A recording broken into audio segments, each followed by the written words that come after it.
Bonjour tout le monde, ici Régine de Pretty and Natural.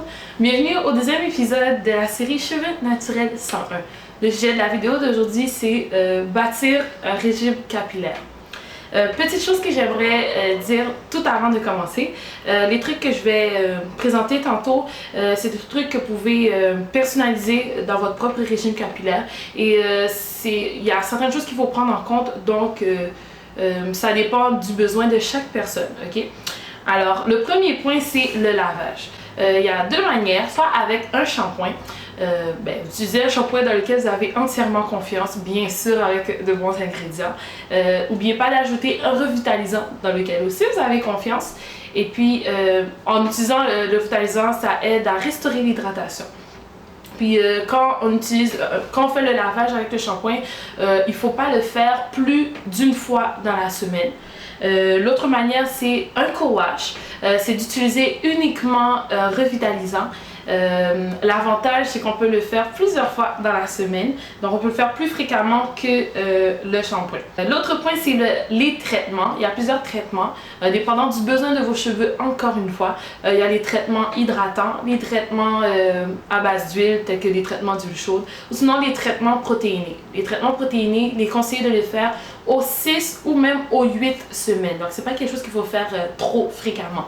Il y a un principe de base qu'il faut comprendre. Nos cheveux ont besoin d'un équilibre entre l'hydratation et la protéine. Donc, ce sont deux éléments que nos cheveux ont obligatoirement besoin. Ensuite, c'est l'hydratation. Le principe veut que c'est à base d'eau et d'huile. Que ce soit directement d'utiliser une bouteille pour vaporiser de l'eau et ensuite utiliser de l'huile, ou sinon en utilisant des crèmes capillaires qui sont des crèmes hydratantes ou un revitalisant sans rinçage qu'on connaît aussi sous le nom de leave-in conditioner. Point suivant, c'est démêler ses cheveux. C'est très important de bien démêler ses cheveux et aussi de savoir comment les démêler. Il est conseillé de démêler nos cheveux une fois qu'ils sont mouillés parce que les cheveux là ils sont plus malléables.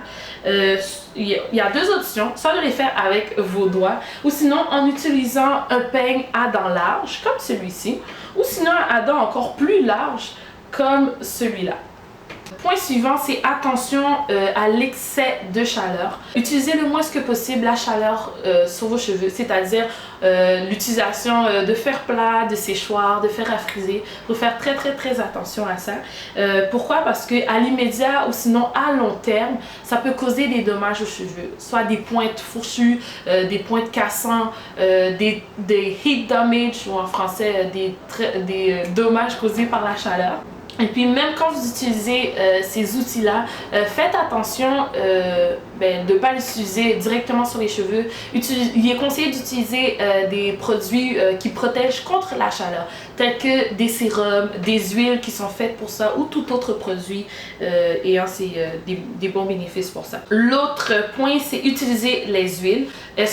Ils ont d'excellentes propriétés pour nos cheveux, que ce soit pour les masques capillaires, ou les traitements, que ce soit dans les traitements d'huile chaude ou sinon en hydratant nos cheveux. Donc c'est très important d'utiliser des huiles, que ce soit l'huile d'amande douce, l'huile de ricin, beurre de karité, beurre de cacao, l'huile d'olive extra vierge. Bref, utilisez des huiles qui ont des propriétés qui conviennent aux besoins de vos cheveux. Et puis moi je conseille aussi d'utiliser des huiles qui sont le plus naturelles que possible ou même voire biologiques. Aussi, faites attention à votre alimentation, très important, j'ai dit dans la vidéo précédente. Donc, boire beaucoup d'eau et consommer des aliments qui sont riches en nutriments et en vitamines. Ça aide beaucoup à la santé des cheveux ainsi qu'à la pousse des cheveux. Il y a des choses que des produits ne peuvent pas donner à nos cheveux, mais qu'on peut aller chercher dans notre alimentation. Je vous conseillerais aussi d'opter pour des coiffures protectrices. Ça va vous donner du repos parce que ça peut être fatigant de tout le temps manipuler nos cheveux à chaque jour, de faire des coiffures ou de les démêler à chaque fois qu'on va faire quelque chose dans nos cheveux. Ça protège nos pointes et aussi ça évite la manipulation abusive des cheveux. N'oubliez pas vos pointes, c'est-à-dire de couper vos pointes régulièrement, soit aux 4 mois ou aux 3 mois ou selon le besoin aussi de vos cheveux. Et aussi, n'oubliez pas d'hydrater et de prendre soin de vos pointes. Là, j'ai parlé de couper vos pointes, mais même quand on utilise de l'huile ou qu'on hydrate nos cheveux, on se concentre beaucoup sur la racine des cheveux, c'est-à-dire le cuir du cheveu, ou sinon sur le corps du cheveu, mais il y a certaines personnes qui oublient la pointe des cheveux, donc il ne faut pas les oublier. Il y a aussi un petit truc que pour celles qui sont en transition, moi je vais vous conseiller de traiter vos cheveux comme s'ils étaient complètement naturels. Donc ça va déjà vous aider à avoir de bonnes bases quand vous allez être au naturel. Soyez attentifs aux besoins de vos cheveux.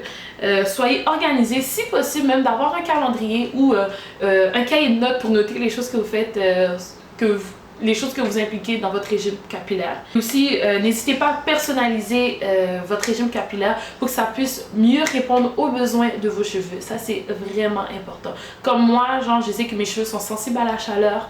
Donc, il y a certaines choses ou certains produits que j'utilise ou certains ingrédients que je vais plus chercher dans les produits ou sinon certaines huiles que je travaille plus tandis que quelqu'un peut-être qui a les cheveux très très forts.